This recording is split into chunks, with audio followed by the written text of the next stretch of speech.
Hello and welcome to another FPL video. My name is Mo and today we'll be talking about Game Week 24, how we did, what our current score is, what players we have left to play, and I'll be talking about my team selection for Game Week 25, which will begin on Friday this week. Hopefully we can get our selections in before the deadline. In addition, I'll be talking about how I did last week, what point rankings I have, what my future transfers look like. There's also a double game week, so we'll talk about what players you can potentially choose, some differentials, so I believe they'll be key for you guys to select, which hopefully can help you move up their rankings in your leagues, your groups or your friends. So let me know how my tips go, feel free to give me any feedback. My name is Mo, this is my brand new FPL channel, FPL Inklink. On the top left you'll see the league code for FPL League that we've made for this league, so the league's there to join, free to join whenever you wish. On the bottom left, I've actually written down my ranking for this week so far. So you can see it's just around 1.2 mil. I've actually gone up around 61,000, so that's pretty satisfactory for me. I've got 3 players left to play this week in tomorrow's game. So we have two games left in this game week. So we have Fulham versus Burnley, and we have Man City versus Everton. So I have 3 City players. Subject to injury, Gundogan, Sterling, who is my captain, and Jesus, who's in the strike force. The team you see on the right hand side is actually my team selected for Game Week 25. So you may be thinking why Jesus is on the bench. So that's my team for this week coming. So I'll go through that later on, but I'm just going to talk about a few things about how Game Week 24 went, what I think so far, what my aim is. Am I satisfied with it? So firstly, I'll say I'm pretty content. 76 is good points. I'm above average at the moment, which for me is always a good measure of how good the week's gone, how well I've done, and what kind of score I'm overall looking for. So hopefully at the moment I've got 3 players to go, and I've got my captain Sterling to play. So if I can get a return from Sterling, and Jesus and Gundogan can chip in if they both play. So I'm looking for around the 90 to 100 point mark. Anything more, I'll be absolutely delighted, but hopefully I can maximise my overall points tally this week and move further up. I know that there are still a lot of players who have the triple City players and a couple of players from Fulham and Burnley as well in their team, and Everton, so I am in a pretty strong race. So I believe that if I can get Sterling to give me a few returns, then it'll be a great week for me, and I believe that I can actually solidify a position for finishing in a strong position in my leagues that I'm part of. Especially the FPL Inklink League, so why not? So I can give you guys a bit of insight around my team selection now for next week, which is Game Week 25, which will be starting this Friday at 6:30. So please do lock in your teams before the deadline. It's so easy to forget on a Friday. People always assume that it will be 11 on Saturday, which will be the lunchtime kickoff, but we do have a game this Friday evening. So feel free to lock your team in beforehand. The earlier the better. Sometimes it might be a case where you think to yourself, I've got enough time, and before you know it, the deadline's gone. So let's go through a bit of team selection for Game Week 25, and I'll give you guys the rationale about my team selection. So the team formation that I'm playing is 3-5-2. I had a question which was sent through to me on my question and answer session, where someone asked me what would you recommend or what should I play in regards to my team formation. So personally, mine is going to be 3-5-2. Simple reason being, I want to play my 2 strikers, Danny Yings and Bamford, who have a double game week. As much as I want to play Jesus, it's tough because Gundogan's in really good form, is a high rich scoring form, and if Aguero doesn't start, in my opinion, he will take the penalties. So he's a set piece taker and hot form. I'm very, very tempted to make him captain against Arsenal too. But again, the decision about not making him captain, pretty simple, is the fact that he is playing against Arsenal, who have the second best defensive record, despite them being 10th or 11th in the league, mid-table. They have the second best league defensive record this year, which is quite surprising really, considering where they are in the league. And the criticism they've received all season for their performances. So again, they're against Arsenal at the Emirates. I assume they will score, but I'm more tilted towards selecting Bamford because he's got a double game week. So this is going to be my decision for this week. So as you can see, we've got Wolves and Southampton. I was tempted to go Danny Ings as well. He got a goal last week, which is a goal he scored after a couple of game weeks since the last Liverpool game. So the temptation was there. But if I weigh out the two fixtures, the comfortability I have, it actually lies with Bamford. So I'll take a punt. Leeds are far more aggressive in regards to playing. Yes, they expose themselves in defence, but do you know what? That's what makes them that great. If the other team scores 3, they'll go and try to score 5. It's the way they play. The first game of the season defined their season for them, going away to Anfield and losing that game just by scoring 3 goals. Who would have thought if you score 3 goals at Anfield, you won't come away with any points? But hats off to Leeds and Bielsa. They really set the standards in the league to actually get promoted and come up and give it a go. It has inspired other teams to strengthen up their attack and play aggressively. Considering there's no fans in stadiums, away games, home games at the moment, you'll see that teams have a far better away record than home record. I guess it's just the fans aren't there and the lack of pressure as well. So I think they can apply themselves and give their best. So in my personal opinion, Patrick Bamford, for captaincy this week, I will say he's the best choice. Again, it's entirely your choice. You can have more players, which we will discuss from both teams, of who other people might decide to choose or who I recommend will be a good choice. Unfortunately, I don't have any free transfers left, so that's why I won't be adding any more players to this week. I didn't do any transfers this week from last week. I'm saving a game week transfer, which I will let you guys know what my future plans are, what I'm going to do and what formation I will be playing in the next coming weeks. I know there's a lot of cancellations due to the FA Cup, other scheduling fixtures, COVID postponements. So we just got to bear with Fantasy Premier League and ensure that we keep on top of the deadlines. Secondly, team news, any injuries, and thirdly, any reschedule of fixtures. So I am aware that there are going to be some double game weeks in game week 29, maybe game week 32. Maybe game week 35, so we'll keep a close lookout. If I hear anything, I will post it on to let you guys know. And if you guys hear anything as well, feel free to make your decisions in regards to how you want to play your wild card, if you have a wild card left, or a free hit. You might not even played your free hit card. I'm going to be honest, I haven't played this. I have played all my cards. I haven't got a single chip left. When I played my triple captain, gave me a good reap. It was Salah against Fulham. I managed to get 21 points that week and I finished on a good score. However, I do believe that I could have played the bench boost a lot better. But bygones are bygones. We've got to focus on the last 13 weeks of the game weeks we have left of the season and maximise our returns. So let's go through a bit more as well. So I've given you my captaincy for Bamford and why I've done it. Overall, in the last 4 games, he's had 4 returns. In the Leicester game alone, he had 2 assists and 1 goal. He had a chance of 1-on-1, but he admitted at the end of the game that he had himself as captain in fantasy, so he couldn't take the risk, so he squared the ball for the other player to score. So he's also got, a couple of goals in other games, so his average points is 7 points per game. In the last 4 games, he's got 28 points. So I believe, honestly, if he can have even one game out of these 2 where he gets anywhere between 10 to 15 points, it will solidify the position. He's highly owned. He will be highly captained, but sometimes you just got to follow the crowd and make sure you don't get left behind. So that's my rationale. If this wasn't a double game week, guys, I definitely would have chosen Fernandes as my captain. Could be the Man United bias, but playing Newcastle at home, I do believe that United, I know they didn't have a great game against West Brom, which disappointed me because I had Van Bissaka and Shaw in my defence and they conceded within the first minute, which was quite heartbreaking, to be fair. The result was far more heartbreaking, but the fact that I lost 10 points on clean sheets from my 2 defenders who I thought were pretty nailed on to keep a clean sheet, because I thought Sam would have gone for a 0-0. Not a great result either, but in terms of fantasy, at least I'd have got another 10 points. But bygones are bygones. I'm pretty hopeful for another clean sheet. Well, a clean sheet by United. So hopefully that could be bagged a few clean sheet points from the United defence. I'm going to continue with Martinez in goal. It's against Leicester at home. I know Leicester have been very, very clinical in front of the goal. They're very aggressive. Brendan Rodgers, one of the most underrated managers in my personal opinion. Fantastic team there. Maddison's on form. Vardy's just come back from a hip injury.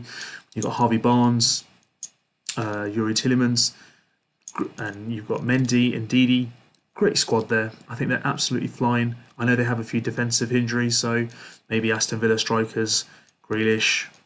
You've got Traore, who's been really, really well. El Ghazi.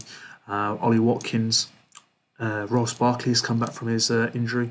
So I think there's a good chance that they can have a good scoring game, high scoring game potentially, because both teams will like to go for it. But I believe Martinez has been my pick of the season. I watched him very closely last season against the FA Cup teams that he played for Arsenal, won the trophy. I saw his passion, and when I saw him going to Aston Villa, pretty much he was my first team choice for a goalkeeper. I never looked back, never changed him, and I don't intend to change him either. So Martinez will stay. Matty Cash from Aston Villa is in my defence. I know he's got an injury, might not play, but I've got Eric Dyer on the bench who's going to be playing West Ham. So if that is the case, it'll be an automatic switch. So I'm pretty hopeful there that even if Matty Cash doesn't play, I've got Dyer to come in and rectify that. As I discussed, my wing backs, Van Bissaka and Shaw, have been absolutely phenomenal. Clinical is probably the best time of their careers in terms of fantasy point returns. Van Bissaka had a ridiculous 17 points return against Southampton, and Luke Shaw has just become an absolute dynamite. So why not take a punt? Let's play them. And if they concede like they did against West Brom, you live by the sword and you die by the sword. So I'm pretty hopeful they can keep a clean sheet, and hopefully score a few goals and win the game. So moving over to my midfield, I'll start with my Manchester City players that I've chosen. Raheem Sterling, still in there. He's been very, very playing the forward role. He's been in very good form as well. So I think that, he's most likely to get fouled in the box out of the City players as well. So a likely assist there. He likes to take the occasional penalty, which he did Sky previously, or his last one that he took. So I think Pep won't let him anywhere near the penalty spot. But hey, potentially a free kick he scored a couple of weeks ago. So maybe he might get a chance to take another one. So it's nice to have Sterling in there. Arsenal, they like to get forward, they like to expose themselves. But again, I mentioned earlier, they have been very, very safe and they have been very, very solid in defence, to be fair. So maybe Sterling might not find it as easy to get through the back line. But if you look at his previous record over the last couple of previous Premier League seasons, he has got a couple of goals against Arsenal, and I firmly believe that Guardiola will have his plans to make sure he can definitely take full advantage of the centre-back situation with Arsenal, and definitely go at David Luiz, because there's a red card in the making whenever he's on the ball. Again, Gundogan, best player of the Premier League season for me. I think he's come a long way this season. I think he's really, really grown in the forward role that De Bruyne usually plays. He's usually further back in the holding midfield, but he's actually playing the forward role of the midfield, so he's getting a bit more forward. He's at the edge of the box. He's in the box. He's in the 6 yards area, and he's actually just ready to take a shot in anything that's crossed in. So he's been part of City's attack. City like to fly forward with 6 players, and he's the one who's actually pulling the strings. So since Yaya Toure has gone and David Silva, I think this is probably the best centre midfielder, along with Kevin De Bruyne, who have actually taken the reins after the previous generation. So these two now, I think, will be a solid profile partnership.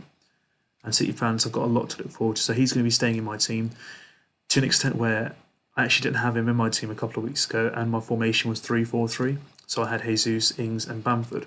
But the fact that he's done so well, I just couldn't keep him out. So I had to choose him, and I had to select him, and I captained him in the double game week.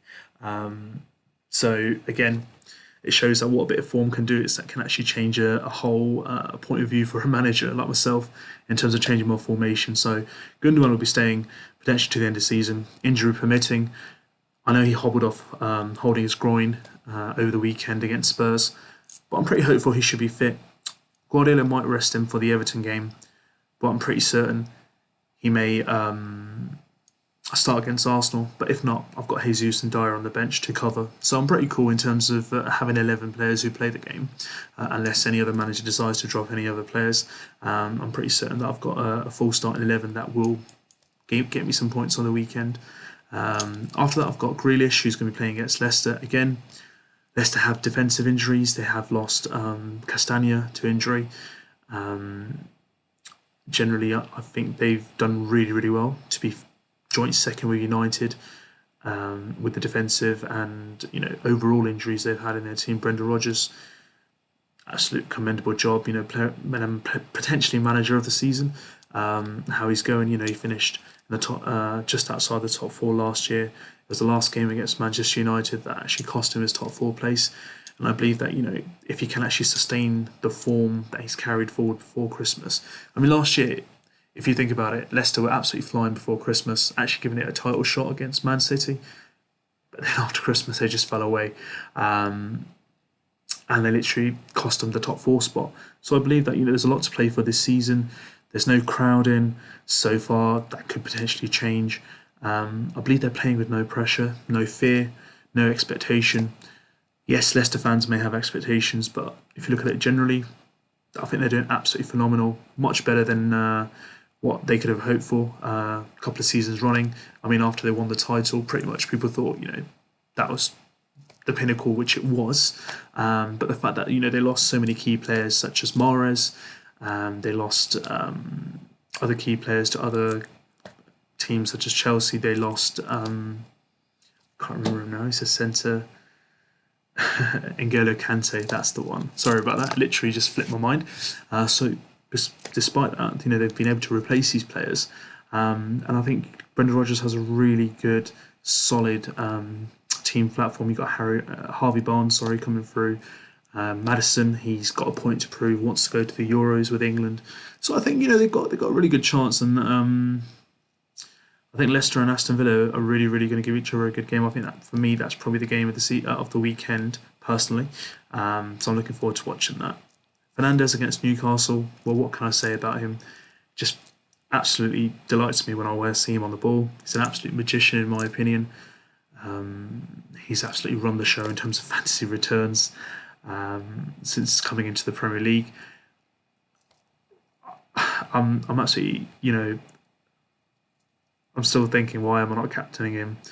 It's pretty much, for me, a guarantee of return. But when it's a double game week, one thing I've learned the hard way, I've made the mistake previously, always go for the double game week guys, because if they flop for the first game, they've always got another game to fall back on. So that's my kind of like top tip, or an inkling to what I believe your decision behind your captaincy decision should be. So Fernandes is in there. He's my vice captain. So if for any odd reason Bamford doesn't play, he'll be my captain for the team week.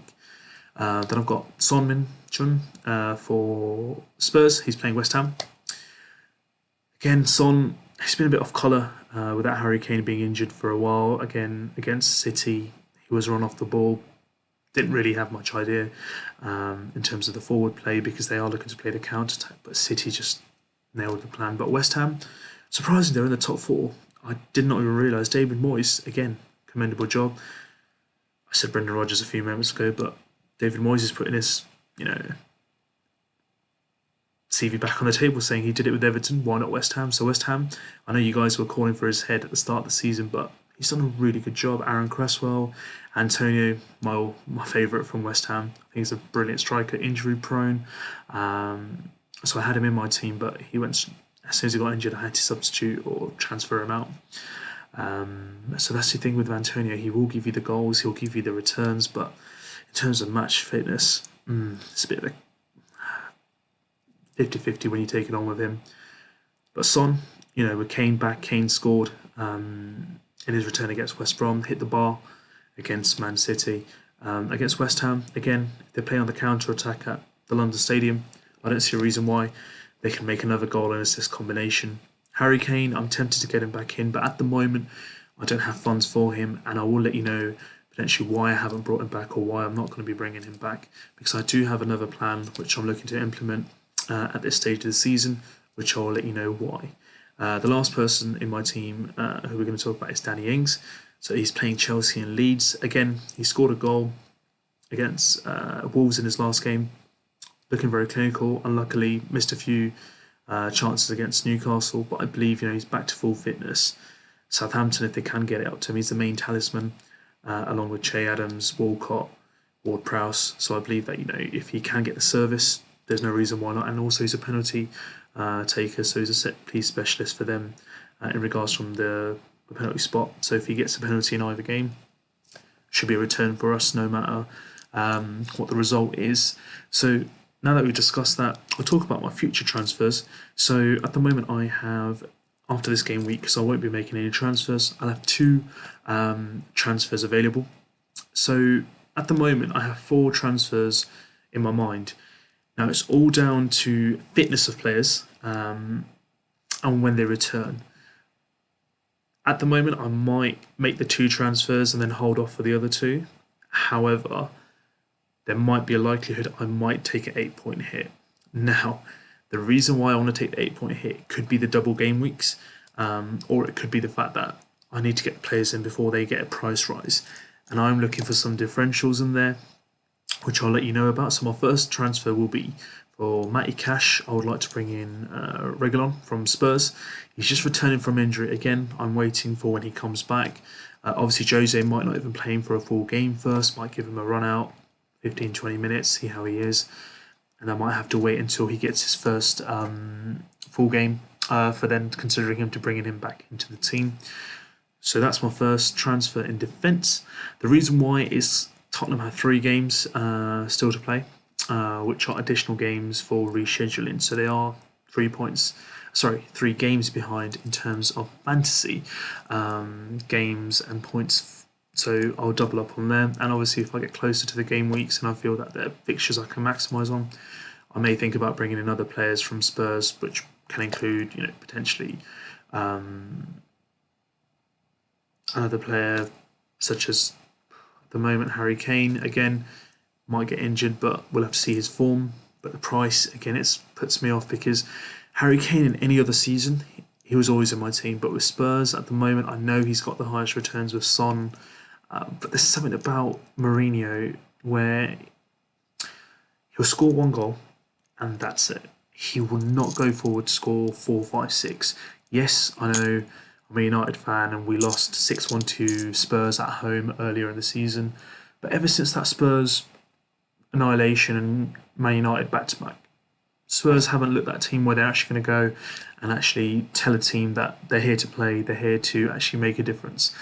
I don't understand, why a team with Spurs talent and the amount they spent on their team. They got Bale, you got Dele Alli, Harry Kane, Son, Bergwijn. You've got these great players in the team in Ndombele. Why are they not scoring more goals? My personal opinion, they miss Christian Eriksen. He's a huge loss, and I don't think he's been replaced ever since he left.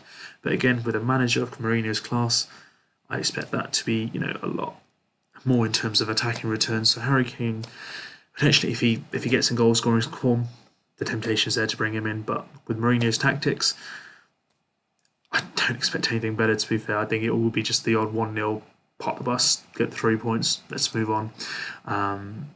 So we'll see about that. My next transfer is obviously going to be Sterling for Kevin De Bruyne. I know Sterling's been in good goal scoring form and points in terms of fantasy. But Kevin De Bruyne, once he's back and fully fit, he'll be taking penalties, the main talisman for Man City. And I think along with Gundogan might stay in his position, but most likely Pep will move him back to his, holding the field role. And then maybe we'll see a bit more of Kevin De Bruyne going forward. So Kevin De Bruyne will come back in. Dependent on the game, I will rotate captaincy between Fernandes and Kevin De Bruyne. So that would be my second change. My third change will be Jesus, and I'm going to be looking to transferring him for Ollie Watkins. Now, Villa also have 3 games to play extra due to postponement to COVID, FA Cup, and other tournaments that were going on. So I'm quite hopeful to hopefully bring Ollie Watkins in and maximise my potential in terms of forward, my attacking returns. Now, you're probably thinking, I've already got 3 players of Aston Villa in the team. How am I going to fit him in? Not a problem. I'm taking cash out, so that'll leave me another position that I can bring him in terms of an attacker. The other change I'm looking to make is Danny Ings.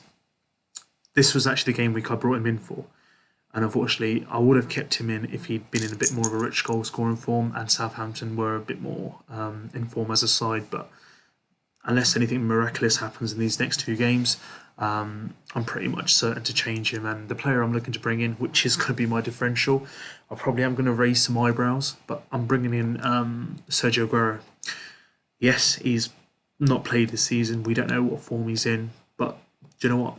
It's about that time of the season now that if I want to improve my ranking, I want to go further up the table, I want to choose Aguero before his price rises and I can reap the benefits. The thing about Aguero is he always has that one game in the season where he goes absolutely mad and he'll get 4 goals, 2 goals, 2 assists, a hat trick and 2 assists, or a hat trick and 3 assists. He'll have that game week where he will absolutely just make up for the points for the next 5 game weeks.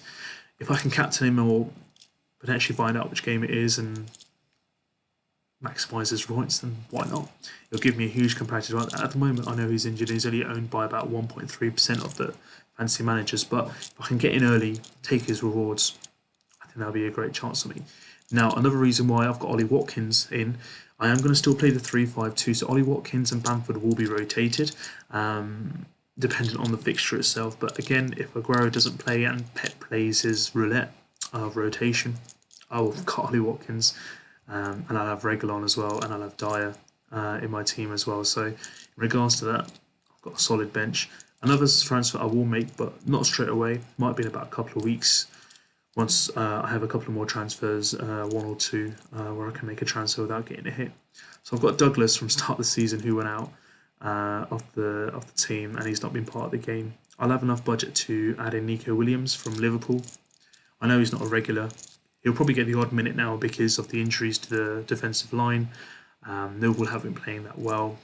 Champions League coming up, other tournaments that are being played. They probably want to do a bit of rotation, so why not? In the meantime, if I do see any other transfers or any other players that come into form, I will keep you guys up to date and I'll let you guys know. So these are the 4 transfers, the 5th one being Nico Williams, which I'm not kind of like fully committed to, or I'm not really concerned about, because at the moment I'm trying to keep a squad where I can have 11 outfield players who are certain and 2 subs, just in case one of them doesn't play or for some reason is dropped from the team. So that looks pretty good in that regard. So I'm pretty satisfied with my squad at the moment and the changes that I need to make. In terms of the injury to Gundogan, I've not heard anything in regards to him being out for a long term. Guardiola did say he felt good and he came off at the right time. So that's pretty hopeful. He might not play him against Everton tomorrow. However, I do believe that if he gets a chance, he will definitely play against Arsenal. Penalties at City, another reason for me choosing Aguero, because once Aguero comes back in that team, Aguero will be taking penalties. Yes, I know Edison has had the media, everyone knows he's the best penalty taker, but Aguero's been the main penalty taker as far as I remember, and I think he's got a phenomenal record in the Premier League as a whole in terms of scoring, so why not? I think definitely that'll be a good shout for them. In regards to Gundogan, if he's on the pitch, he'll take it, so either way I'm covered in terms of set pieces for Man City. In regards to what formation you guys should play, I got a question from one of the subscribers on my show. So my question is, it depends on what team you have, what vision you have, and how you want to play it. Ideally, I like playing 3-4-3 because I like having the benefit of having 3 strikers. But the goal scoring form that Gundogan is in, he's forced me to change my norm. So it actually depends on what players you have, what transfers you're looking to make. 3-4-3. Perfect. 3-5-2, nothing wrong with it either. It actually depends on game week fixtures and which players you have in your team or which players you'd like to bring in. So in my honest opinion, 3-5-3, 3-5-2 or 3-4-3, best formations. But if you want to play 4-4-2 or 4-5-1 or 5-4-1, again, depending on your team and your selection, go for it. I remember a couple of weeks ago, someone in one of my leagues, he actually played a 4-5-1, made John Stones his captain, triple captain, and he scored something really ridiculous in terms of like 63 points from him. And I don't think John Stones has ever even like earned that in like 2 games, let alone 1. So yeah, it's all about sometimes picking the right player. I'm not going to say luck because a lot of managers put a lot of thought into it. I think it's just being brave. So why not choose someone different? Aaron Wan-Bissaka got 17 points a couple of weeks ago. Could have been 34 if he was captain. Luke Shaw's had a few good returns. So don't be afraid to think outside the box. I've gone a bit conservative this week because I generally believe Bamford has the most friendliest fixtures. Wolves haven't been defensively that great, and neither has Southampton. They conceded 9 against Manchester United, and I believe the way Leeds play, yes, they may concede 3 for themselves, but I believe they'll score a couple of themselves as well. And why not Bamford? He's on penalties, main talisman, striker. hardly ever replaced or benched. Go for him. Give it a try. Let's see what he can give us back. Another question I got, which I just remembered, for City, defenders or attackers? Again, depends on how you feel. I don't want to go for the City defenders because I did that a couple of weeks ago. I had Stones and Cancelo and they were benched. 0 points from 2 defenders. Cost me big time, so I made the decision there. I'll go for all attack for City. I'd rather lose out on attack and have attack cover than lose out on 2 defenders and not having the cover for that. So that was my point of view and decision behind it. Again, if you have 2 City defenders like Diaz, Stones, Walker, Cancelo, Mendy, Zinchenko, feel free to have them. It's entirely your choice. Edison, clean sheet as well. They're the best defensive team in the league. But again, do you want to take the risk of just limiting yourself to the clean sheet points? Or do you want to take the risk and actually potentially get higher returns from the attacking returns? Entirely your choice. Feel free to choose whatever you like. In terms of best game week players for the double game week, so we've got Southampton and Leeds. I'll give you who I feel are the 3 best players. So again, Bamford I've discussed. Rafinha, 5.3 million, really good choice. Might be a differential. Not owned that highly by so many players, so why not Rafinha? You've also got Dallas. He started at 4.5, he's 4.9. A couple of game week returns in terms of assists and goals. Yes, they ship a lot of goals, but you've got a chance because he can play left back. I've seen him being played in other positions as well, slightly forward. So it's a good chance that he can get a few returns for you. So Dallas, in my opinion, would be a nice differential again. Southampton, obviously Danny Ings, I've got him in my team. He's 8.4 million, I believe. You've got Che Adams, who's 5.8, and you've got Ward-Prowse. Now, Ward-Prowse used to be in my team about a couple of weeks ago. He had that phenomenal start during the start of the season to the mid-season where he was scoring set pieces again against United, 2 brilliant set pieces against David De Gea. So again, he takes all the corners, free kicks, direct free kicks. Why not? Ward-Prowse might be a good differential to have. Chelsea have been a lot better under the new manager since he's taken over, since Lampard left. However, again, was that just the first couple of games? You know, the new mood has changed. They're at home against Chelsea. Chelsea playing away at Southampton, potentially. Could get a return from a free kick. And then Leeds. I think Leeds are very aggressive. They all commit a few fouls. Let's take advantage of a goalkeeper who didn't have a great game against Arsenal either. So, you know, come to think of it, maybe tripling up on Southampton might be a good idea, or tripling up on Leeds. Entirely your choice. Depends how you want to play it. For me, either team, I would not want to triple up on them. I know they've got double game weeks, but generally, I believe I can make more points elsewhere. That's just my choice personally, and I don't have the transfer budget, and I don't really want to lose any points this week because of the plan I mentioned to you previously. I want to make sure that I have enough transfers at the right time for me to make sure I don't lose any further ground or any points of my total tally. So that's basically game week 24 in summary. Game week 25 selection, question and answers for you guys. So I wish everyone the best of luck for the last couple of games we have left for game week 24. Best of luck for game week 25. Feel free to join the league. Let me know how I've done. Feel free to share some feedback. This is my 5th video. I've never made a video before. I appreciate all your feedback. So leave some comments on the comments below. Tell me what you agree with. Tell me what you don't agree with. And we can work on it together. In regards to general feedback, I'm always open to make sure I can make it better. I hope you guys enjoyed the video. I hope you guys enjoyed the layout that I've used this time. I'm always looking to improve and make it more friendly for you guys. And I look to always make sure that I can give you guys the best information that I can. Please subscribe to my channel, FPL Inklink on YouTube. I'd love to, be able to share weekly content, which I will do. And I'd love to hear from you guys as well. There's also my Instagram page at the bottom left. Feel free to join and let me know how I've done. That's all from me, guys, this week. My name is Mo. Have a lovely week. Best of luck. And we'll meet in a few days.